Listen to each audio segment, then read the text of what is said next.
شک ندارم همتون شیفته این غذا میشین چون بی نهایت لذیذه.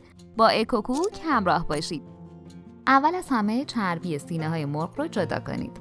با چاقو از بالا به آرومی یه حفره ایجاد کنید تا بتونید داخلش مواد بریزید.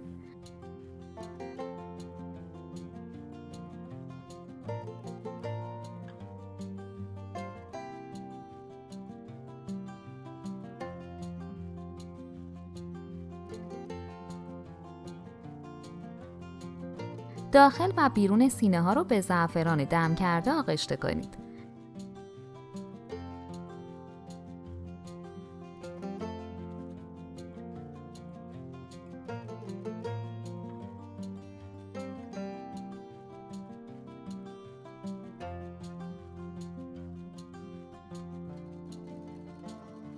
مقداری زرشک و پیاز داغ رو با هم مخلوط کنید.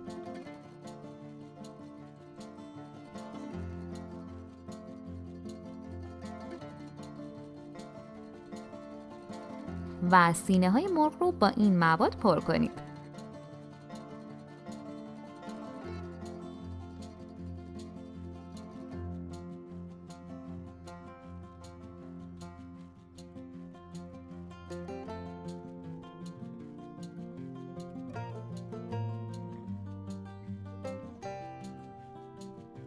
مقداری روغن داخل تابه بریزید.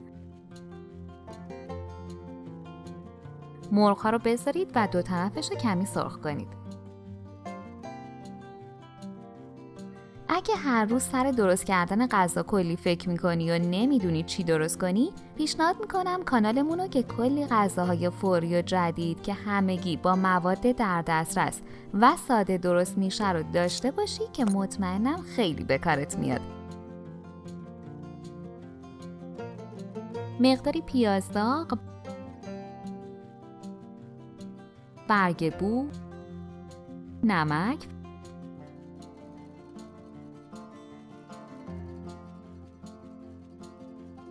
فلفل سیاه و یک لیوان آب جوش بریزید و بذارید تا سس غلیظ بشه.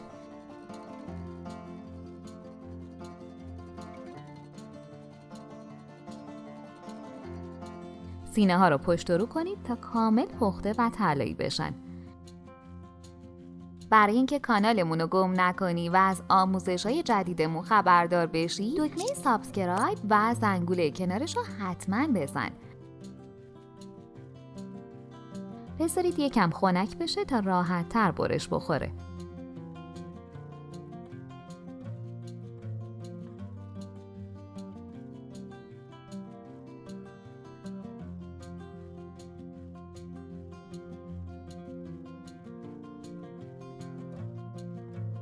برش که زدید روی برنج قرار بدید. از خلال پسته هم برای تزیین میتونید استفاده کنید.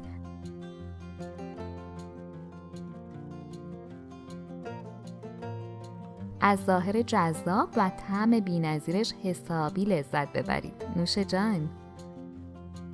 ممنون از اینکه ویدیوهای ما رو لایک میکنید و انگیزه میدید تا آموزش‌های بیشتری تهیه کنیم. و در آخر یادتون باشه که سابسکرایب شما عزیزان باعث میشه تا بتونیم ویدیوهای بهتر و با کیفیت تری تهیه کنیم.